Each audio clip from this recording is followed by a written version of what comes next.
అదేల రావుకో అదేల రావుకో ఏది దిక్కుకో అదేల రావుకో అదేల రావుకో ఏది దిక్కుకో శ్రీరామకృష్ణ దేవా శ్రీగంట చూడవో శ్రీరామకృష్ణ చూడవో అదేల రావుకో అదేల రావుకో ఏది దిక్కుకో నీ వాడ జానుకో నీ దృష్టి పడనుకో నీ వాడ జానుకో నీ దృష్టి పడనుకో ఆ పంచవటి క్రిందనే తపముంటివో ఆ పంచవటి క్రిందనే తపముంటివో అదేల రావుకో అదేల రావుకో ఏది దిక్కుకో శ్రీకాళి సేవనుంటివో భక్త తతిలో నుంటివో భైరవిరా నివ్వదు శ్రీకాళి భక్త తతిలో నుంటివో భైరవిరా నివ్వదు దిగంబరుండు వలదనెనో రాగ భయంబో దిగంబరుండు వలదనెనో రాగ భయంబో అదేల రావుకో అదేల రావుకో ఏది దిక్కుకో పాశ్చాత్య భూమి వెడలితో వెలూరు పైన రాగమో పుట్టినింటికేగితో పాశ్చాత్య వెలూరు పైన రాగమో పుట్టినింటికేగితో వరానుభవానందమో పరాకు కటకట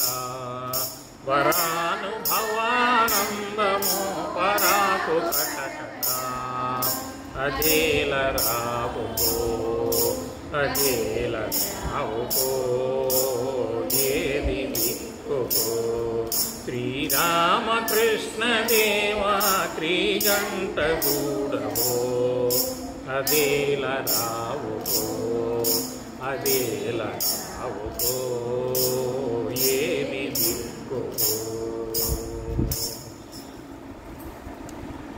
47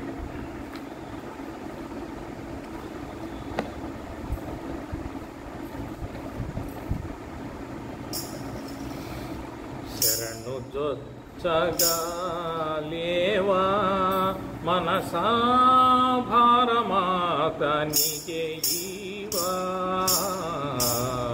శరణు జొచ్చగా లేవా మనసా భారమాతనికే ఈవా శరణు జొచ్చగా లేవా నిన్ను సృజించి నిన్పోషించి నీకై పుట్టినవాడే నిన్ను సృజించి నిన్ను పోషించి నీకై పుట్టినవాడే సర్వము నొసగెడువాడే నీకై భారము మోసెడువాడే సర్వము నొసగెడువాడే నీకై భారము మోసెడువాడే శరణు జొచ్చగా లేవా మనసా భారమాతనికే జీవా శరణు జొచ్చగా లేవా కష్టములోర్చి కాలము మరచి కఠిన తపముల లేడా కష్టములోర్చి మరచి కఠిన తపమ్ములలేడా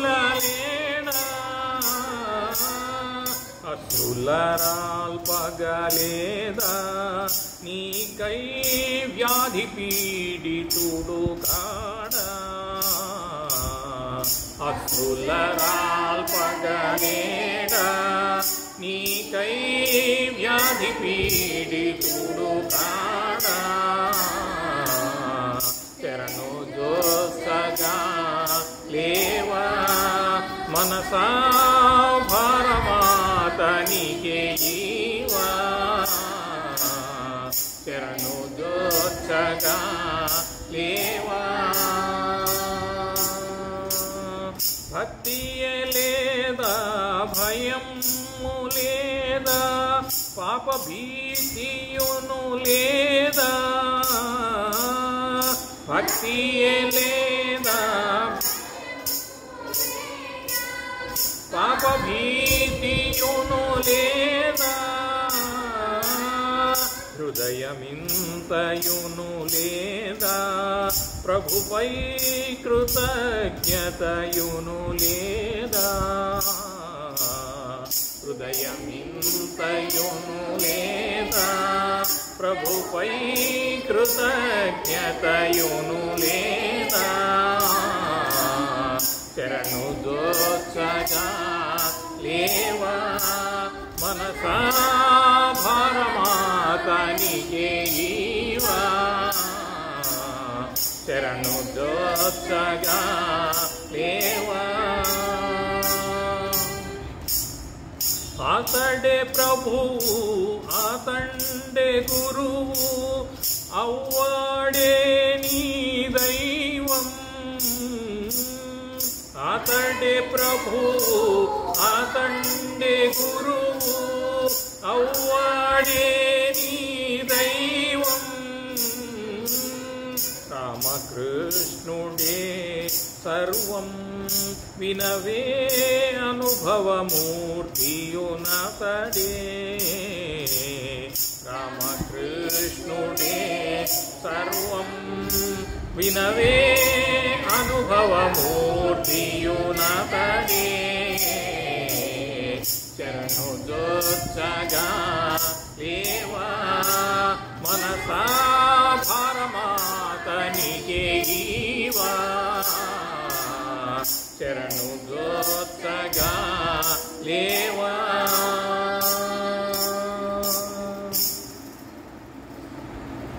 యాభై ఆరు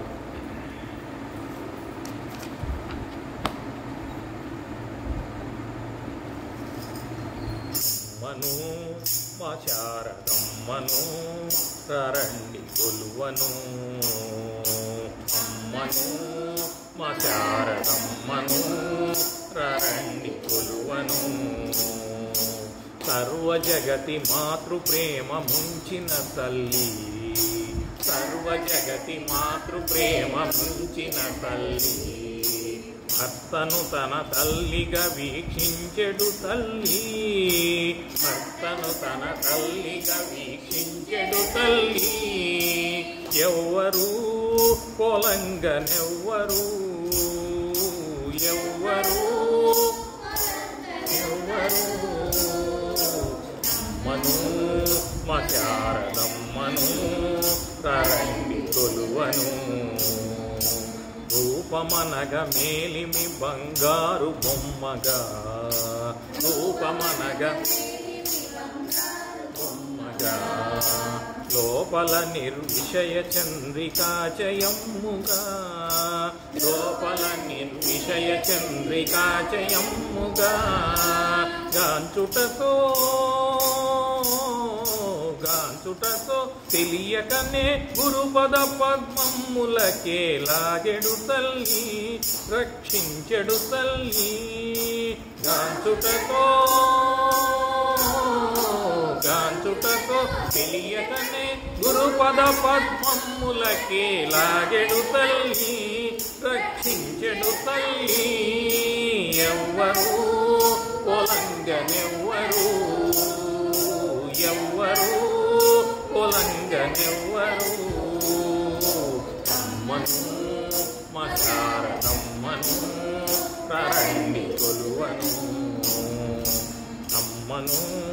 మా శారదమ్మను రండి కొలువను.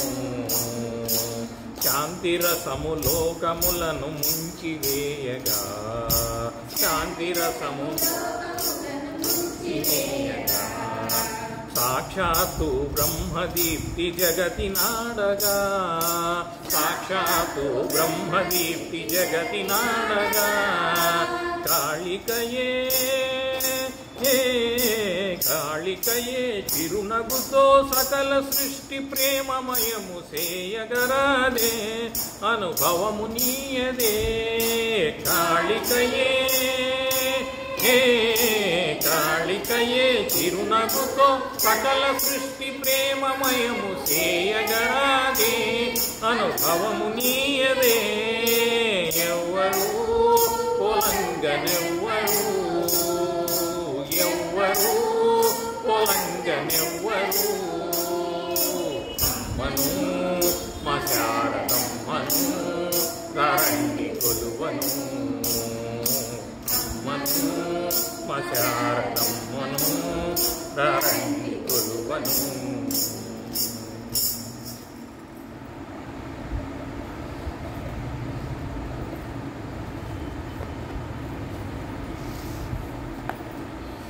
దేవదేవం రామకృష్ణం మాతరం శారదేశ్వరీం,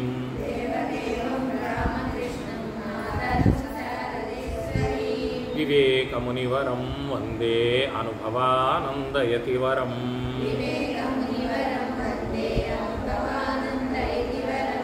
ఓం అసతో మా సద్గమయ, తమసో మా జ్యోతిర్గమయ, మృత్యోర్మా అమృతం గమయ. ఓం హరి ఓం తత్సతు.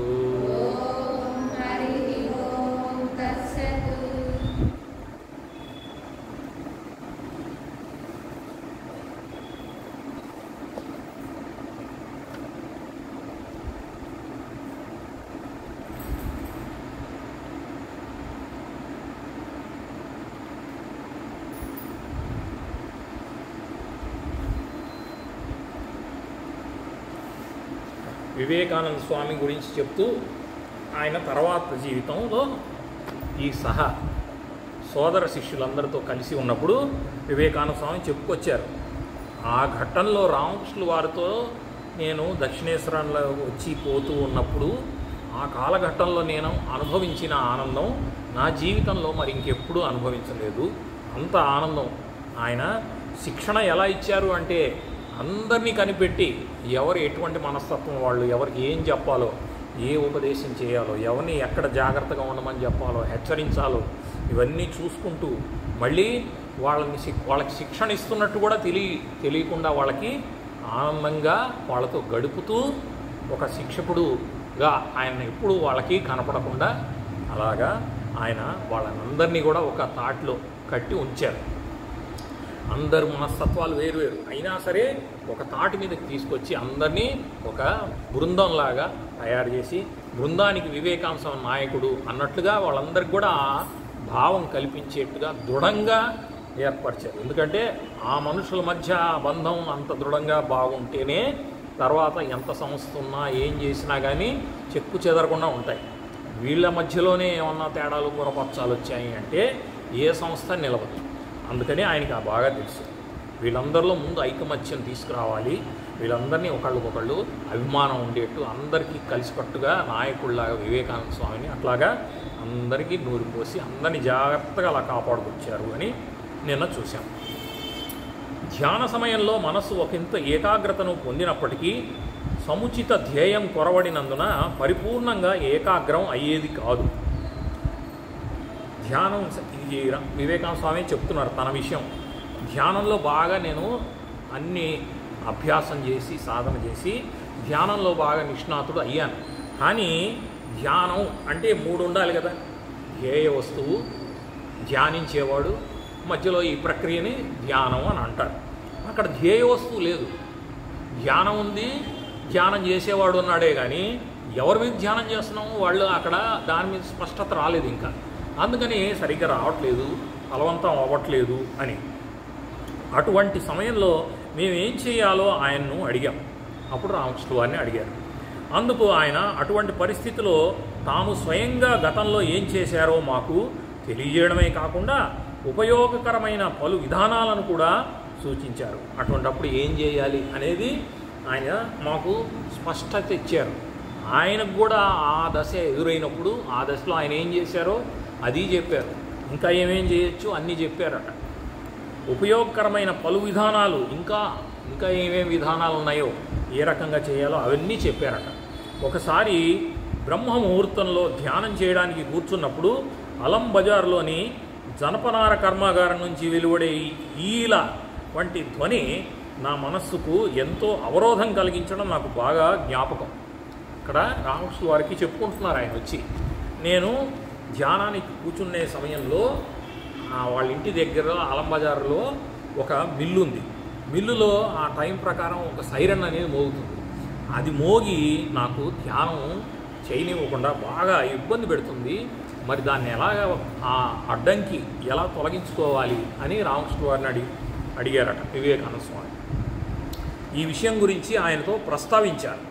అప్పుడు ఆయన ఆ ధ్వని మీదనే మనస్సును ఏకాగ్రం చేయి అని చెప్పారు. ఆ ధ్వని వస్తుంది కదా, ఆ ధ్వని అన్నిటికీ కూడా మూలము ప్రణవం. దాని మీద ఆ మూలము, ఆ తత్వం, ఏ శబ్దమైనా ప్రపంచంలో రావాలి అంటే ప్రణవమే మూలం. అందుకని ఆ ధ్వని మీదనే నువ్వు మనస్సుని కేంద్రీకరింపచేయి అని అన్నారు. అట్లే చేసి సత్ఫలితాన్ని పొందాను.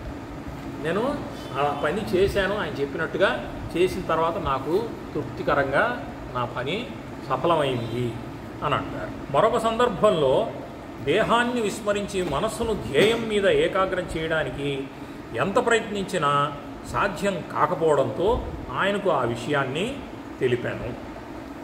ఈ ధ్యానము తర్వాత ధ్యాత ఈ రెండు కూడా పోయి ధ్యానంలో లీనమైపోవాలి. అది చిట్ట చివరి స్థితి, అది రావట్లేదు నాకు ఎలాగా అని రామకృష్ణ వారిని అడిగారు. ఆ చిట్ట చివరికి వచ్చే సాధన అది. దేహాన్ని కూడా విస్మరించి మనస్సును ధ్యేయం మీద ఏకాగ్రం చేయాలి. మనసు ధ్యేయం దేని మీద అయితే ధ్యానం చేస్తున్నాం దానిలో కల్పేసుకోవాలి. ఆ విషయం ఎలా చేయాలి అని అడిగారు. తాము వేదాంత మార్గాన్ని అనుసరించి సాధన చేస్తున్నప్పుడు తమ గురువులైన తోతాపురి ఏం ఉపదేశం చేశారో దాన్ని గుర్తుకు తెచ్చుకొని నా భూమధ్యంలో తమ గోటితో బాగా గీరి ఆ నొప్పి మీద మనసును ఏకాగ్రం చేయమని ఆయన నన్ను ఆదేశించారు. భూమధ్య స్థానంలో రామకృష్ణ వారు కూడా అదే అన్నారు. నిరాకార సాధన చేయి, నువ్వు ఇంకా నీ మనస్సు, అమ్మవారు, ఈ సగుణం, ఇవన్నిటికీ మించిన సాధన నువ్వు ఇప్పుడు చేయాలి. అన్నిటికీ మూలం శక్తి. అట్లాగా ఆ నిరాకార శక్తి మీద నువ్వు సాధన చేయి, నీ మనసుని ఏకాగ్రం చేయి అంటే నా మనసు ఏకాగ్రం చేయగానే నాకు ఏదైతే అలవాటో అమ్మవారు ఆ రూపమే కనపడుతుంది అని తోతాపురికి చెప్పారు రామకృష్ణ వారు. అట్లా కాదు, నువ్వు అవన్నీ లెక్క చేయొద్దు, దాన్ని మించిపోవాలి, నువ్వు ఆ స్థితిని కూడా పైకి దాటి వెళ్ళాలి అని ఎంత చెప్పినా అవ్వకపోతే ఆయన అక్కడ వెతికితే ఒక గాజు పెంకు దొరికింది. దాంతో ఆయన భూమధ్యంలో ఇలాగా గుచ్చేటప్పటికి అక్కడ నువ్వు కేంద్రీకరించు, ఇంకా ఏమీ పెట్టుకోబాకు అని అనేటప్పటికి ఆయన అలా 3 రోజులు ఆ నిర్వికల్ప సమాధిలో ఉండిపోయారు. ఆ విషయం గుర్తు తెచ్చుకొని అదే పని రామకృష్ణ వారు వివేకానంద స్వామికి చేశారు. కూర్చోబెట్టి భూమధ్యం మీద కొంచెం గిల్లి అది గట్టిగా కొంచెం నొప్పి కలిగేట్టుగా ఉంది కదా, దాని మీద ధ్యానం చేయి, ఇంకా నీకు అప్పుడు ఈ సగుణం నుంచి నిర్గుణానికి వెళ్ళొచ్చు అని చెప్పారు. వాటి వల్ల మనసుకు ఎలాంటి అవరోధము ఏర్పడలేదు. తత్ఫలితంగా నా శరీరంలో తక్కిన భాగాల ఉనికే నాకు స్ఫురించలేదు సరికదా, వాటి వల్ల మనస్సుకు ఎలాంటి అవరోధము కలగలేదు. అప్పుడు ఆ పని ఆయన చెయ్యగానే ఇక నాకు శరీరం లేదు. అందరూ కూడా తనను తాను భావించుకోవాలి అంటే ముందు శరీరాన్ని ఆధారంగా తీసుకుంటారు, ఆ శరీరాన్ని కూడా అతీతించుకోవాలి అని ఈయన ఉద్దేశం. అప్పుడు ఆయన ఈ శరీరం కూడా ఇప్పుడు మనం వేరే వాళ్ళ శరీరాలు ఎలా చూస్తున్నామో దీన్ని కూడా అలాగే చూసే వాళ్ళ శరీరాన్ని కూడా వాళ్ళు వేరే శరీరంలాగా చూడగలిగే స్థితి వచ్చింది. గురుదేవులు సాధనలు చేసిన పంచవటి నిర్జన ప్రాంతం కావడం వలన ఆ చోటు మా ధ్యాన సాధనలకి ఎంతో అనుకూలమై అమరింది. రామకృష్ణుల వారు మొత్తం సాధనలన్నీ అక్కడ చేశారు. కానీ ఈ పిల్లవాళ్ళు వీళ్ళందరూ విద్యార్థులు, తర్వాత కాబోయే వీళ్ళందరూ సన్యాసులు, వీళ్ళకి బాల్యావస్థలో ఈ విద్యార్థి దశలో సాధనా దశలో ఆ చోటు బాగా ఉపయోగపడింది. రామకృష్ణులు పూర్తి సాధనలన్నీ అక్కడే చేశారు. వీళ్ళకు కూడా అదే ఉపయోగపడి అక్కడికి అటు పక్కకి ఎవరు రారు. అందుకని వీళ్ళు హాయిగా అక్కడ సాధనలు బాగా చేసుకునేవారు. ఆధ్యాత్మిక సాధనలకు మాత్రమేనని ఎందుకు చెప్పాలి? మేము అక్కడ ఆటపాటల వినోదాలతో ఎంతో సమయం గడిపి ఉన్నాం. ఒక్క ఆధ్యాత్మిక సాధన, ధ్యానం, జపం అవే కాదు, అక్కడ మేము కావాల్సినంత అల్లరి చేసుకునేవాళ్ళం, మేమంతా కూడా ఆడుకునేవాళ్ళం, ఎంతో ఆనందంగా గడిపాం. అదొక మాకు క్రీడాస్థలంలా కూడా ఉపయోగపడింది. ధ్యాన స్థలము ప్లస్ క్రీడాస్థలం. అటువంటి సందర్భాల్లో శ్రీరామకృష్ణులు కూడా మాతో జత కలిపి మా ఆనందాన్ని ఇనుమడింపజేసేవారు. వీళ్ళందరూ సపోజ్ ఏదో ఆడుకుంటుంటే ఆయన కూడా వచ్చి కలిసిపోయేవారట. నేను కూడా ఆడతాను అంటే ఎవరిలో ఉంటే వాళ్ళలాగా, పిల్లల్లో ఉంటే పిల్లవాళ్ళలాగా అయిపోయేవారు, స్త్రీల మధ్యలో ఉంటే స్త్రీలాగా. అట్లా రామకృష్ణుల వారు కూడా నేను కూడా ఆడతానని ఆయన కూడా వాళ్ళతో పాటు ఒక జట్టులో కలిసిపోయేవారట. మేము పరుగులు తీసేవారం, చెట్లెక్కేవారం, మాధవీలతల ఉయ్యాల్లో ఊగేవాళ్ళం. అన్నీ ఈ పనులన్నీ ఇదేంటి అల్లరి, పిల్లలు ఏం చేస్తారో వాళ్ళంతా అవన్నీ ఒకళ్ళని ఒకళ్ళు పట్టుకోవడం కోసం పరిగెత్తడం, చెట్లు ఎక్కడం, ఊగడం, ఉయ్యాలు ఊగడం, ఇట్లాగా అన్నీ. కొన్ని సందర్భాల్లో అక్కడే వనభోజనాలు చేసేవాడు.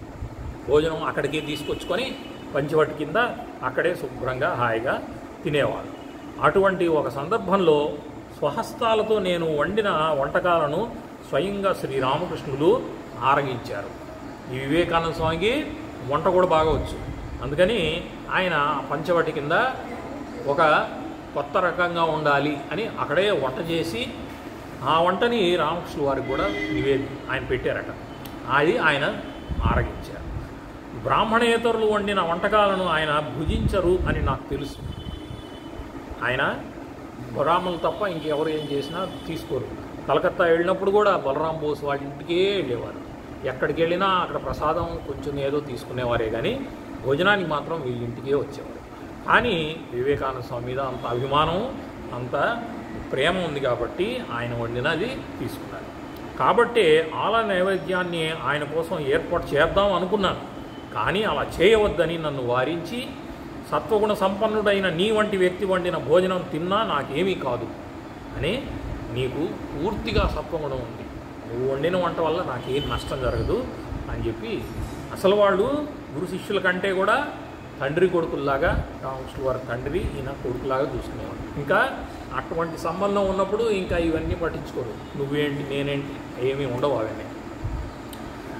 పదే పదే నేను వద్దంటున్నా ఆయన నా విన్నపాలు పట్టించుకోకుండా నేను వండిన భోజనం ఆరగించాను. ఈయన వద్దని చెప్పినా కూడా ఆయన ఎందుకు తినకూడదు అని చెప్పి తినేశాడు. భవనాథ్ చటోపాధ్యాయ అనే వ్యక్తి భక్తుడే కాక అందగాడు కూడా. ఒకంతకాలంగా అతడు దక్షిణేశ్వరానికి వస్తూ శ్రీరామకృష్ణులను దర్శించుకోసాగాడు. భవనాథ్ చటోపాధ్యాయ అనే అబ్బాయి ఒక మంచి భక్తి ఉంది ఆయనకి, మనస్సు నిండా దేవుడి మీద, రామకృష్ణుల వారి మీద ఉంది. దానికి తోడు మంచి రూపం ఉన్నవాడు, అందగాడు.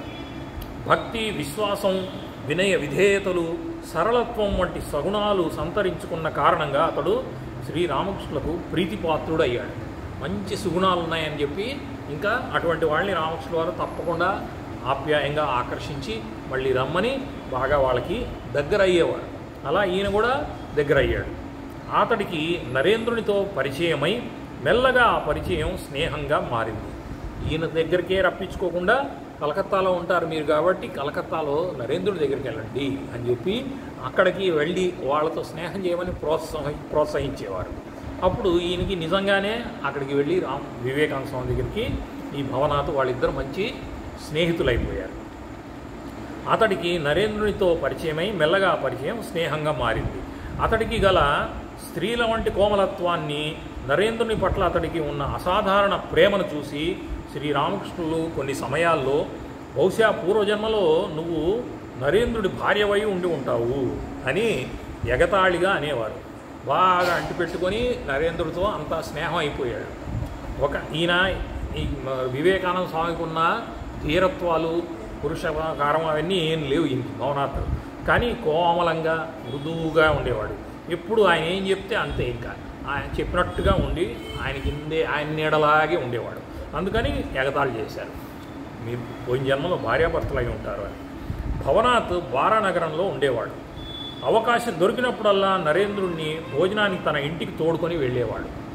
భవనాథ్ పొరుగింటి వాడు అయిన సత్కారి లాహరికి కూడా నరేంద్రుడితో బాగా పరిచయం ఉంది. అలాగే దాశరథి సన్యాల్ నరేంద్రుడి సహాధ్యాయి మిత్రుడు. నరేంద్రుడికి తీరిక దొరికినప్పుడు ఈ మిత్రులందరూ రాత్రింబవళ్ళు అతడితో గడపడం కద్దు. దగ్గరగా ఉన్నారు కాబట్టి వీళ్ళకి తోడు ఆ ఇంటి చుట్టుపక్కల ఉన్న 2-3 కూడా ఇంకా పరిచయం. వాళ్ళందరూ ఒక జట్టుగా ఎంతో కాలం రాత్రులు కూడా ఒక్కొక్కప్పుడు అందరి ఇళ్ళు దగ్గరే కాబట్టి మేము వాళ్ళు అక్కడ పడుకుంటామని చెప్పి వెళ్ళిపోయేవారు. కాబట్టి అప్పుడప్పుడు దక్షిణేశ్వరానికి వెళ్ళిన రోజుల్లోనో లేదా ప్రత్యేక సందర్భాల్లో వారి ఆహ్వానాన్ని పురస్కరించుకొనో ఈ బారానగర మిత్రులతో కొంత సమయం గడపడం నరేంద్రుడికి పరిపాటి. ఇట్లాగా రామకృష్ణుడి దగ్గర వెళ్ళడం ఒక ఎత్తు, వీళ్ళందరితో కూడా ఒక జట్టులాగా వీళ్ళందరూ కలిసికట్టుగా ఉండడం అనేది కూడా ఆయన చేసేవారు. 1884 సంవత్సరం తొలి కాలంలో BA పరీక్షా ఫలితాలు వెలువడడానికి కొద్ది కాలం మునుపు సాఫీగా సాగిపోతున్న నరేంద్రుని జీవితంపై అశనిపాతం పడింది. ఇంకా BA పరీక్షలు రాబోతున్నాయి ఇంకా కొద్ది కాలంలోనే. అప్పుడు ఒక పిడుగు లాంటి ఒక సంఘటన జరిగింది నరేంద్రుడికి. అతడి తండ్రి అయిన విశ్వనాథ్ దత్తకు అంతకుముందు పని ఒత్తిడి కారణంగా నాడీ వ్యవస్థ దెబ్బతిన్నది. ఆయనకి లాయర్ కాబట్టి బాగా ఎన్నో వ్యవహారాల మీద ఆయన మనసు పెట్టి ఆయన బుద్ధి దాని మీద అంతా కూడా ఎక్కువగా ఉపయోగించడం వల్ల ఒత్తిడి ఎక్కువైపోయి నరాలకి నాడీ వ్యవస్థ మీద దెబ్బ పడింది. ఒకరోజు రాత్రి దాదాపు 10 గంటలప్పుడు ఆయన హఠాత్తుగా గుండెపోటుతో మరణించాడు. రాత్రి 10ంటికి ఆ ఒత్తిడి ఎక్కువైపోయి ఆయన తట్టుకోలేక ఒక 10 గంటల సమయంలో రాత్రి చనిపోయారు. మిత్రుల ఆహ్వానం మేరకు నాటి మధ్యాహ్నం నరేంద్రుడు బారానగర్కు వెళ్ళి రాత్రి 11 గంటల దాకా భక్తి గీతాలు ఆలపిస్తూ అక్కడే గడిపాడు. ఇక్కడ చెప్పారు కదా ఈ భవనాథ్ వీళ్ళందరూ 4-5 ఉన్నారు కదా, వాళ్ళతో గడపడానికని ఎప్పుడు వెళ్ళేలాగానే ఆయన వెళ్ళాడు. మధ్యాహ్నమే వెళ్ళిపోయాడు. రాత్రి 11 దాకా కూడా ఆ కార్యక్రమాలు చేసుకుంటూ వాళ్ళు అక్కడే పడుకునేవారు మామూలుగా అయితే. తర్వాత భోజనం చేసి మిత్రులతో మాట్లాడుతూ పడుకున్నాడు. తెల్లవారుజాము 2 గంటలప్పుడు అతడి మిత్రుడైన హేమాలి అక్కడికి వచ్చి తండ్రి ఆకస్మిక మరణ వార్తను నరేంద్రునికి చేరవేశాడు. వాళ్ళకి తెలియదు కూడా తెలియదు, ఆ రోజుల్లో ఏం లేవు కదా ఫోన్లు కానీ లేకపోతే అవన్నీ ఏం లేవు. రాత్రి 2 గంటలకి వచ్చి వాళ్ళ మిత్రుడు ఇక్కడ ఉంటారని తెలుసుకొని ఆయనకి వచ్చి చెప్పారు. వెంటనే నరేంద్రుడు ఇంటికి బయలుదేరాడు. నరేంద్రుడు ఇంటికి వెళ్ళి తండ్రి అంత్యక్రియలు యథావిధిగా పూర్తి చేశాడు.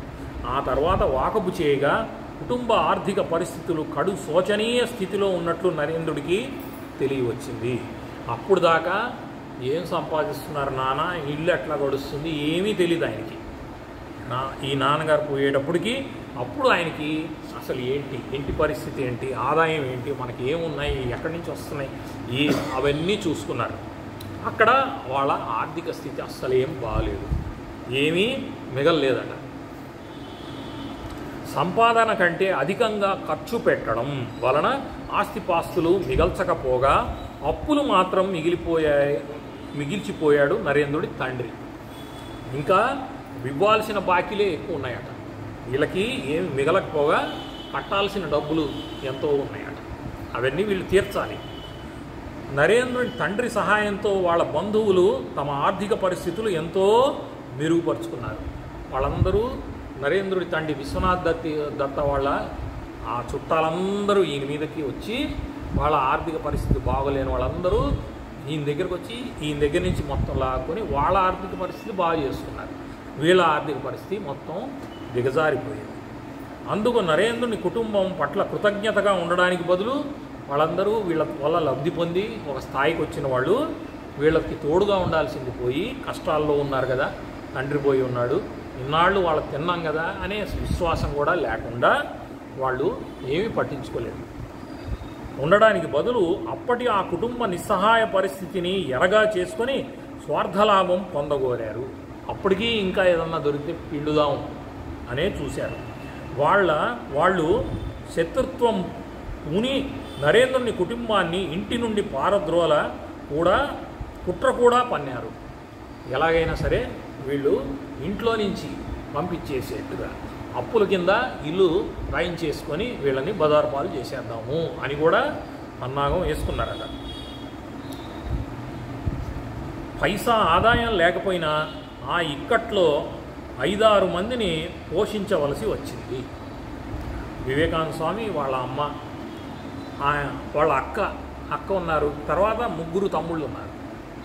5గురిని పోషించాలి. ఉన్నత జీవన ప్రమాణాలతో పెరిగి పెద్దవాడైన నరేంద్రుడు అప్పుడు నిస్సహాయ స్థితిలో పడిపోయాడు.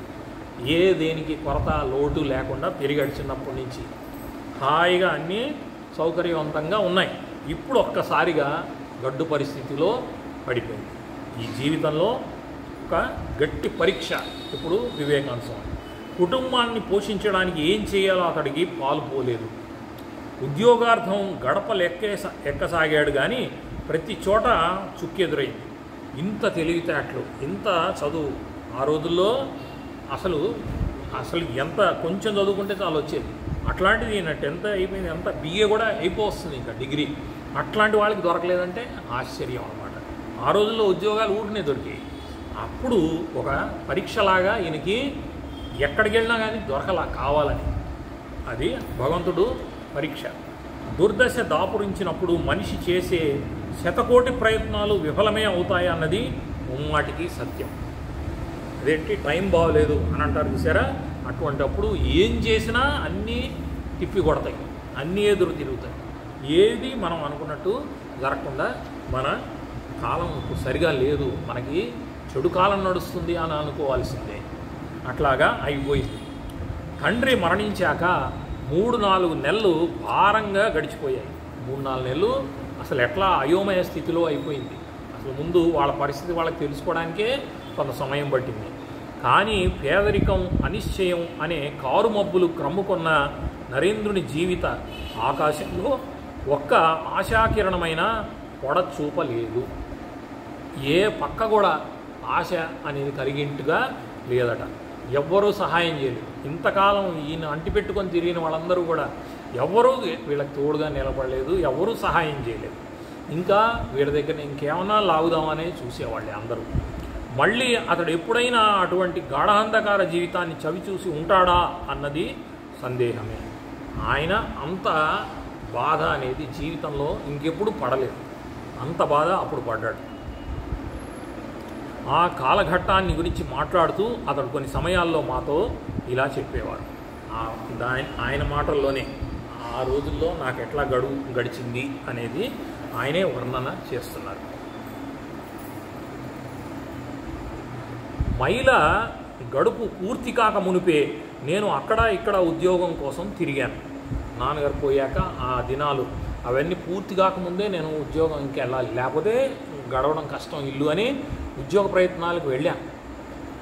పస్తు కడుపుతో ఉత్త కాళ్లతో ఉద్యోగం కోసం దరఖాస్తు చేతపుచ్చుకొని మధ్యాహ్నపు మండు టెండలో కార్యాలయం నుండి కార్యాలయాలకు తిరిగాను. చెప్పులు కూడా లేవన్నమాట సరిగ్గా. తిండే లేనప్పుడు చెప్పులు ఇవన్నీ ఎక్కడ ఉంటాయి? చెప్పులు కూడా లేకుండా ఇంకా అలాగే చేతిలో ఆయన దరఖాస్తు ఫారం పట్టుకొని ప్రతి ఆఫీసుకి తిరగడమే. ఆప్త మిత్రులు కొందరు సానుభూతితో కొన్ని రోజులు నాతోనే ఉండేవారు, కానీ కొన్ని రోజులు నాతో ఉండలేకపోయేవారు. ఇంకా మిత్రులు వదలలేని వాళ్ళు, బాగా స్నేహితులు కొంతమంది ఇంతో వచ్చేవారు. తర్వాత ఇంకా వాళ్ళకు కూడా విసుగుబుట్టి వాళ్ళు రావడం మానేశారు. కానీ ప్రతి చోట నాకు నిరాశ, నిస్పృహలే ఎదురైనాయి. ఆ కఠోర లౌకిక వాస్తవాల ప్రప్రథమ అనుభవంతో నిస్వార్థ సానుభూతి ఎంతో అరుదైనదని, దుర్బలులకు, పేదలకు ఇక్కడ స్థానం లేదని నాకు బాగా అర్థమైంది. కష్టకాలంలో ఎవ్వరూ మన పక్కన నిలబడరు, మనకి ఎవ్వరూ లేరు, వీళ్ళందరూ కూడా మంచి బాగా ఉన్నప్పుడు అందరూ చుట్టూ ఉంటారు అని బాగా అర్థమైంది ఆ రోజు నాకు. ఇదివరలో 1-2 రోజులు నాకు సహాయం చేసినందుకు తాము కృతార్థులమైనట్లు భావించిన వారు ఇప్పుడు అందుకు విరుద్ధంగా చేయడమే సబబని భావించసాగారు. ఏదో నా వల్ల సహాయం పొందిన వాళ్ళు చాలామంది ఉన్నారు. వాళ్ళందరూ ఒక్కసారి ఏదో చిన్న సహాయాలకే నీకు రుణపడి ఉన్నాం, జీవితాంతం రుణపడి ఉన్నాం, అట్లాంటి మాటలను మాట్లాడేవారు. ఇప్పుడు వాళ్ళందరూ కూడా అసలు ఈయన వైపే చూడట్లేదు. సహాయం చేయగల స్థితిలో ఉండి కూడా వాళ్ళు నా పట్ల పెడముఖంగా చూపసాగారు. ఆ పరీక్ష అన్నట్టు అన్నీ ఒక్కసారి కట్టగట్టుకొని కష్టాలు వచ్చాయి. వాళ్ళకి ఉండి కూడా సహాయం చేసే స్థాయిలో ఉన్నా కూడా ఈయనకి సహాయం చేయాల్సి వస్తుంది అని అనుకొని, చెయ్యకూడదు అనుకొని ఆయన ఇటు వస్తుంటే వాళ్ళు అటు వెళ్ళిపోయేవారు, మొహం తప్పించేసుకునేవాళ్ళు. అటువంటి చేదు అనుభవాలు చవి చూచే కొద్దీ ఈ లోకం ఒక రాక్షసుని సృష్టిగా నాకు అనిపించేది. ఏంటి ప్రపంచం ఇట్లా సృష్టించింది? ఒక రాక్షసుడే కానీ దేవుడు కాదు. అందరు దేవుడు అని అంటారు కానీ ఇట్లాంటి మనుషుల్ని, ఇట్లాంటి పరిస్థితుల్ని ఏర్పాటు చేసింది రాక్షసుడే. వాళ్ళు పీడిస్తారు కాబట్టి రాక్షసుడే చేసి ఉండాలి అని అన్నాడు. ఒకరోజు మిట్ట మధ్యాహ్నం మండుటెండలో తిరిగి పాదాలు బొబ్బలెక్కాయి. అలసి సొలసిపోయి మైదానంలోని ఓక్టెర్లోని స్మారక చిహ్న కట్టడం నీడలో విశ్రమించాను. అక్కడ పెద్ద పార్క్ లాగా పెద్ద మైదానం ఉంది. అక్కడ ఒక మాన్యుమెంట్ ఏదో దాని నీడలో ఉన్నాడు. ఆ రోజు ఒకరిద్దరు మిత్రులు నాతో పాటు ఉన్నారు. లేదా అనుకోకుండా అక్కడ కలుసుకోవడమో జరిగింది. వాళ్ళు నాతో తిరుగుతున్నారా లేకపోతే నేను అక్కడ ఉన్నానని చూసి వచ్చారు, ఏదో మొత్తానికి జరిగింది. నన్ను అనునయించడానికి కాబోలు వారిలో ఒకడు కృపాళు అయిన బ్రహ్మ శ్వాస అనే పిల్లవాయు వీచసాగింది అనే పాట పాడసాగాడు. దేవుడు కృప వీస్తున్నది, మన మీద కరుణతో ఆయన అనుగ్రహిస్తున్నాడనే ఒక పాట ఏదో పాడినట్టుగా ఈయనకి ఒళ్ళు మండింది. ఈయన ఇంత కష్టంలో ఉన్నాడు కదా, ఏమి అట్లాంటివి ఏమి సూచనలు లేవు కదా. ఆ పాట వినగానే అతడు నా తల మీద గట్టి దెబ్బలు కొడుతున్నట్లు భావించాను. ఆ పాట నాకు ఎట్లా అనిపించింది? ఏదో తీసుకొచ్చి నా నెత్తి మీద కొడుతున్నట్టు అనిపించింది. అంటే ఈయన ఉన్న పరిస్థితులేమో విరుద్ధంగా ఉన్నాయి, ఆయన పాడే పాటేమో ఇంకో రకంగా ఉంది. నా తల్లి తమ్ముల నిస్సహాయ స్థితిని గుర్తుకు వచ్చి అవమానంతో నిరాశ నిస్పృహలు ఉప్పొరిగొనగా నోరు ముయి, ఎవరికి ఆకలి బాధతో అలమటించే అవసరం లేదో అటువంటి భాగ్యవంతులు ఈ కల్పనలు మధురంగా కానవచ్చు. ఈ పాటలన్నీ పాడేది హాయిగా జరుగుబాటుకి ఏమీ లేని శుభ్రంగా కడుపు నిండిన వాడు పాడే పాటలు పాడుతున్నావు. నీకు నా పరిస్థితి తెలీదు. అట్లా ఉన్నప్పుడు నువ్వు ఆ పాట పాడలేవు అసలు. ఒకప్పుడు నాకు అలాగే అనిపించేది, కానీ ఇప్పుడు కఠోర వాస్తవాలు ఎదురైనప్పుడు ఆ కల్పనలు అపహాస్యంగా తోస్తున్నాయి అని వెంటనే ఆ పాటని ఖండించాడు. పాడొద్దని అంటూ అరిచాను. నా మాటలు విని ఆ మిత్రుడు ఎంతో నొచ్చుకున్నాడేమో, కానీ ఎంతటి కటిక దారిద్ర్యం అనుభవిస్తూ ఉంటే ఆ మాటలు నోట వెంట వెలువడి ఉంటాయో అతడికి ఎలా అర్థమవుతుంది? ఆ మాటలకి ఆయన నొచ్చుకున్నాడని అర్థమవుతుంది, కానీ నా పరిస్థితికి అటువంటి మాటలు కాక ఇంకేం వస్తాయి? ఆ పరిస్థితి అనేది ఆయనకి అవగాహన లేదు. ఆయనకి అవగాహన ఉంటే ఆయన అంత బాధపడేవాడు కాదు. ఒక్కో రోజు నిద్రలేచి రహస్యంగా ఆరా తీయగా ఇంట్లో అందరికీ చాలనంత ఆహారం లేకపోవడం తెలుసుకొని చేత చిల్లిగవ్వ లేకపోవడంతో ఒక మిత్రుడు భోజనానికి తన ఇంటికి ఆహ్వానించాడని అమ్మతో చెప్పి బయటకు వెళ్ళిపోయేవాడిని. ఇంట్లో ఉంటే ఇంకొక మనిషి పెరిగితే అందరికీ కొంచెం తగ్గిపోతుంది. ఉన్న ఆహారమే ఒక మనిషికో ఇద్దరు మనిషికో సరిపోయేట్టు ఉంటుంది. నలుగురు తినాలి, నేను కూడా ఉంటే 5గురు అమ్ముతాం. అందుకని ఆ రోజు ఇంట్లో ఇంతే ఉంది కాబట్టి ఆయన ఏదో వంకతో బయటికి వెళ్ళిపోయేవాడు. ఎవరో పిలిచారు నన్ను అక్కడ భోజనానికి అని, ఎవరు పిలిచింది లేదు, ఏం లేదు. వీళ్ళందరికీ కొంచెం తిండి దొరుకుతుందని ఈయన వెళ్ళిపోయేవాడు. అటువంటి సందర్భాల్లో ఒక్కొక్కప్పుడు ఏదో కించిత్తు తినేవాడిని. కొన్ని రోజులు ఇంట్లోని తక్కిన వారికి సరిపడే ఆహారం ఉంటుంది అనే ఉద్దేశంతో పస్తులతోనే గడిపేవాడిని. ఇంట్లో వారికి లేదా బయటి వారికి ఈ విషయాలు తెలపడానికి అభిమానం అడ్డు వచ్చేది. ఈయన ఎవరికి చెప్పుకునేవాడు ఇంట్లో గడవడానికి ఏం లేదు, తినడానికి కూడా ఏం లేదని ఎవరికి చెప్పుకోలేదు అసలు.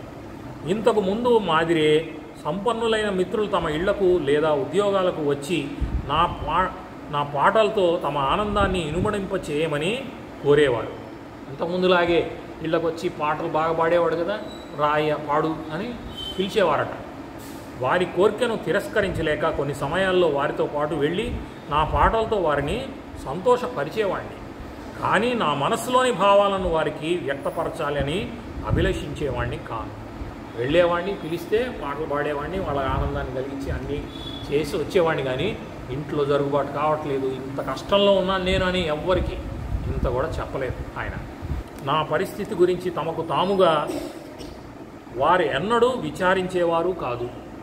ఈయన పరిస్థితి ఏంటి అని వాళ్ళకై వాళ్ళు తెలుసుకోవాలి అని ఎవరూ ప్రయత్నించలేదు. ఏ ఒకరిద్దరో అప్పుడప్పుడు ఆప్యాయంగా ఈరోజు నువ్వెందుకు నిరుత్సాహంగా బలహీనంగా కనిపిస్తున్నావని ఎవరో ఒక్కళ్ళో ఇద్దరు మొహం వాడిపోయినట్టుంది, నువ్వేంటి బాగా నీరసంగా ఉన్నావు, రోజుట్లాగా లేవు ఏంటి అని వాళ్ళు కనిపెట్టేవాళ్ళు. కారణం ఏమిటో దయచేసి చెప్పు అని అడిగేవారు. వారిలో ఒక మిత్రుడు ఇంకొక మిత్రుడి ద్వారా నా పరిస్థితి తెలుసుకొని అజ్ఞాతంగా మా అమ్మకు ఉత్తరాలు రాస్తూ డబ్బు పంపసాగాడు. ఈయన పరిస్థితి అంతా బాగా తెలిసినవాడు, వీళ్ళకి బాగా బతికిన వాళ్ళు ఇప్పుడు ఇలా ఉన్నారు అని తెలుసుకొని మనం నేరుగా వెళ్ళిస్తే తీసుకోరు, వాళ్ళు ఏమన్నా చేస్తారని చెప్పి ఎవరో పంపించినట్టు ఆకాశరామన్న ఉత్తరాల్లాగా మనీ ఆర్డర్లు పంపించేవారట ఇంటికి. ఈ విధంగా అతడు నన్ను శాశ్వత రుణబద్ధుణ్ణి చేసి వేశాడు. అది ఈయన తెలుసుకున్నారు వివేకానంద స్వామి, ఇతనే చేస్తున్నాడని చెప్పి. ఆయనకి నేను చాలా రుణపడి ఉంటాను అని వివేకానంద స్వామి అన్నాడు. యవ్వనంలో నైతికతను కోల్పోయి మోసంతో ధనమార్జిస్తూ ఉన్న కొందరు నా బాల్య మిత్రులు నా దరిద్ర అవస్థను గురించి తెలుసుకొని ఇదే అదనుగా నన్ను తమతో కలుపుకోవాలని ప్రయత్నించసాగారు. ఉన్నప్పుడు స్నేహితులు మంచివాళ్ళు ఉంటారు, చెడ్డవాళ్ళు ఉంటారు.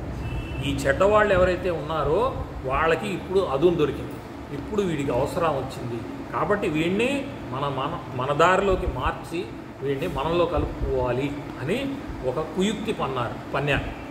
ఇప్పుడు మనం ఏం చెప్తే అది వింటాడు, వాళ్ళకి గడవడానికి ఏం లేదు కాబట్టి అని ఇది ఆసరాగా తీసుకొని ఆ పరిస్థితిని వాళ్ళు ఆ పన్నాగం వేశారు. కానీ నా మాది దురదృష్టవశాత్తు అభాగ్యులై మోసంతో జీవనం సాగిస్తున్న కొందరు మాత్రం నా పరిస్థితికి నిజంగానే బాధపడ్డం నేను గుర్తించాను. కొంతమంది నిజంగానే తెలుసుకొని నిజంగా బాధపడ్డారు. ఇక మహామాయ కూడా నా విషయంలో వెనుకంజ వేయలేదు. అందరూ ఒక్కసారి మూకొమ్మడిగా దాడి చేసినట్టు నా మీద పరిస్థితులు, స్నేహితులు, చుట్టాలు అందరూ ఎలా దాడి చేశారో అప్పుడే మహామాయ కూడా నాకు అప్పుడే దాడి చేశారు. అది కూడా నన్ను ఒకేసారి చుట్టుముట్టారు అందరూ. అప్పుడు నన్ను ప్రలోభంలో మునిగిపోయేలా చేయడానికి ఆమెకు ఇదే చక్కని అదును. ఇంకా మహామాయ కూడా పరీక్షించాలి, ఇతను ఎట్లాంటి వాడో తెలుసుకోవాలి అని నాకు ఆమె కూడా అప్పుడే పరీక్ష పెట్టింది. నేను లొంగుతానా, పడిపోతానా, చెడిపోతానా లేదా అని. చాలా కాలం నుంచి ఒక సంపన్నురాలికి నా మీద ఒక కన్నుంది. ఒక స్త్రీ చాలా డబ్బు గలది, ఆమెకి ఈయన బాగా పొడుగ్గా బాగుంటాడని ఈయన మీద కన్నుంది. తనతో పాటు తన యావదు ఆస్తులను పరిగ్రహించి నా దరిద్రాన్ని రూపుమాపుకోమని ఆమె ఒక ప్రతిపాదనను పంపించింది. నా ఆస్తి మొత్తం నీకే, అంత నన్ను పరిగ్రహించు అంటే పెళ్లి చేసుకోవాలన్న అసహ్యంతో నిష్కర్షగా ఆమె ప్రతిపాదనను తిరస్కరించాను. ఇంకో మాట కూడా ఆలోచించకుండా నాకేం అక్కర్లేదు అని చెప్పేశాను. ఇది జరిగిన కొద్ది రోజులకే మరొక స్త్రీ ఇదే విధంగా ఆకర్షిస్తూ నా వద్దకు వచ్చింది. అట్లాగే ఇంకొక ఆమె వచ్చిందట. ఆమెతో ఇలా అన్నాను, అమ్మా, ఈ నిరర్ధక శరీర సుఖ నిమిత్తం ఎన్నెన్ని పాపాలకు ఒడిగట్టావో కదా, దీనికోసం ఎంతో నువ్వు నీ శరీరాన్ని వాడి ఇప్పుడు ఈ స్థాయికి వచ్చావు, ఎంతంత చేశావు. మృత్యువు సమీపంలోనే ఉన్నది, ఆ రోజుకు తగిన సన్నాహాలు ఏమన్నా చేసి ఉంచావా? నీకు దగ్గరికి రాబోతుంది, మనం ప్రయాణం దగ్గరికి రాబోతుంది అనగానే సర్దుకోవడాలు ఏదన్నా అన్నీ పెట్టుకుంటాం కదా సిద్ధంగా, అట్లాగా ఇక నీకు మృత్యు అనేది దగ్గరకు వస్తూ ఉంది. నువ్వు దానికోసం ఏం చేసావు, ఏ ప్రయత్నం చేసావు, నువ్వు దానికి సిద్ధంగా అంతా సర్ది పెట్టుకొని ఉన్నావా లేదా అని అడిగాడట. ఈ నిమ్నత్వాన్ని వీడి భగవంతుణ్ణి ప్రార్థించు, ఈ పిచ్చి పిచ్చి ఆలోచనల్ని మాని భగవంతుణ్ణి ప్రార్థించు, అదే నీకు ఆ మరణ సమయంలో నీకు సిద్ధంగా ఉండడానికి సహాయపడుతుంది అని ఆ రెండు ప్రతిపాదనలు కూడా ఈయన ఈ నిస్సహాయ స్థితిని ఉపయోగించుకోవాలి అని చూసిన వాళ్ళకు కూడా ఆయన లొంగలేదు అని వివేకానంద స్వామి చెప్పుకొస్తున్నారు. ఆయన గురించి ఆయన చెప్పుకొస్తున్నారు. మిగతా విషయాలు రేపు. జై జగన్మాత శారదామాయికి.